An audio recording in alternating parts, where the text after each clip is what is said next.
Përpara se Davidi të flasë për mbrojtjen, bekimet, favorin e Zotit, ai flet për një thirrje.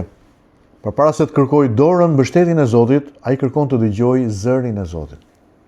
Psalmi 27 vargjet 8 dhe 9, Davidi shkruan: "Zemra ime më thot, nga ana jote kërkoni fytyrën time." Unë kërkoj fytyrën tënde, o Zot, mos më afshi, mos i largo me zemërim shërptorin tënd, ti ke qenë ndihma ime, mos më lër dhe mos më braktis, o Perëndi, i shpëtimit tim. Çfarë lutje, çfarë kërkese.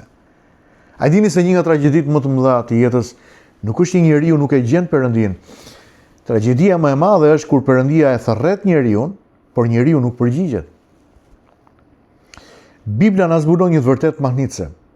Kërkimi ynë për Zotin fillon sepse vetë Zoti na kërkon i pari. Përpara se lutja të dalë nga buzët tona, thirrja ka dalë nga zemra e tij. Në këtë psalm, Davidi nuk është duke ndjekur një Perëndi që hesht. Ai po i përgjigjet një Perëndie që tashmë ka folur.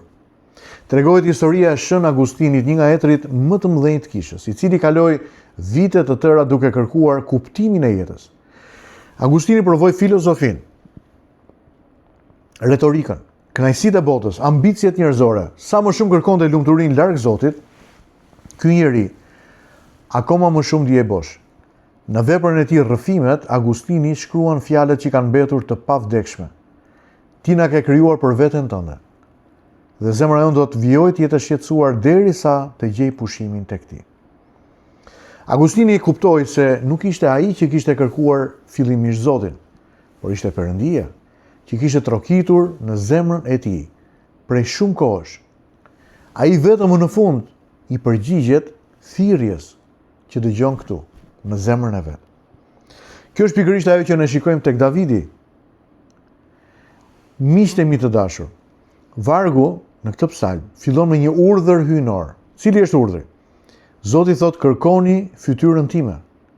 Pra Perëndia nuk thot kërkoni dorën time.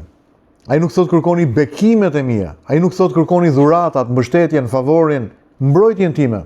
Çfarë thot Zoti? Zoti thot kërkoni fytyrën time.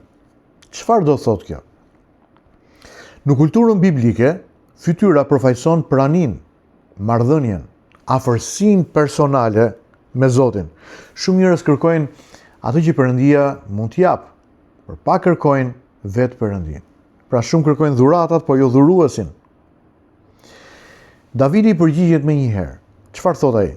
Unë kërkoj fytyrën tënde, o Zot. Pra, jemi në një moment që nuk kanë shumë negociata.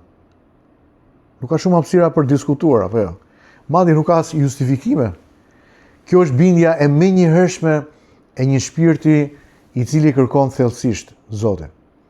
Por menjëherë pas kësaj vjen lutja. Mos më afshi fytyrën tënde. Tani, kjo nuk është frika se Perëndia pushon së dashuri njeriu, por është etja e një besimtarit vërtet që nuk mund të jetojë pa praninë e Zotit. Çfarë tha Mojsiu? Mojsiu tha, nëse prania jote nuk vjen me ne, mos na nis që prej këtej. Davidi ka të njëjtin zemër, të njëjtën frym. Ai e kupton se pa praninë e Zotit, edhe fitoret s'kan kuptim, janë thjesht bosh. Edhe pasuria është varfëri, edhe pushteti është dobësi, sepse bekimi më i madh nuk është ajo që Perëndia vendos në duart tona. Bekimi më i madh është vetë Zoti, vetë prania e tij në jetën tonë. Kjo është zbulesa e meditimit të këtij mëngjesi. Ky psalm na sfidon të gjithëve të bëjmë një pyetje të sinqertë. Çfarë po kërkoj më shumë nga jeta? Çfarë po kërkoj më shumë nga Perëndia? Apo kërkoj vetëm zgjidhje? Apo jam duke kërkuar atij vetëm shëndet, sukses, mbarësi, bekime, dhurata, mbrojtje? Mendoni për një moment. Apo jam duke kërkuar praninë e tij? Kur kërkojmë fytyrën e Zotit, shumë gjëra të tjera marrin vendin e dur.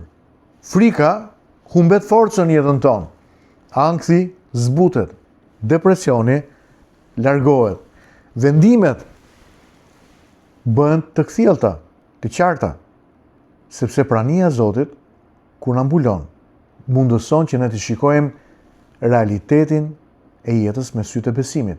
Pra në një kohë kur bota është e mbushur me zhurmë, shpërqendrim, ekrane që na tërheqin vëmendjen nga do në çdo minutë, Zoti vazhdon të përshpërisë të njëjtën ftesë. Kërkoni fytyrën time. Pra pyetja nuk është nëse Zoti po flet. Pyetja është nëse zemra jon ende dëgjon zërin e tij. Ndaj miq, me këto të vërteta, të mrekullueshme nga ky psalm, le të vim dhe të lutemi Zotit së bashku këtë mëngjes. Le të lutemi bashkë. Atë qellor, faleminderit që ti je Perëndia që na kërkon përpara se ne të kërkojmë ty. Vendos në zemrën tonë një etje dhe uri për praninë tënde, na ruaj që të mos kërkojmë vetëm bekimet, por mbi të gjitha fytyrën tënde. Mos lejo që asgjë në këtë botë të zër vendin që takon ty në zemrat tona. Ec përpara nesh që prania jote të jetë forca, paqja dhe gëzimi ynë çdo ditë. Bekoj burrat dhe gratë, fëmijët, familjet që po ndjekin këtë mëngjes. Mbroj dhe udhëhiqi, drejtoj ti o Zot në shtegun e bekuar të jetës. Në emrin e Jezusit. Amen dhe amen. Miq të dashur, meditimi i këtij mëngjesi ishte plot zbulesa dhe bekime nga Perëndia. Dëgjoni edhe një herë nëse mundeni dhe nëse keni kohë, dhe ndajeni me miqtë tuaj në rrjetet sociale. Pres ju takoj sërish nesër me zi pres. Zoti me ju.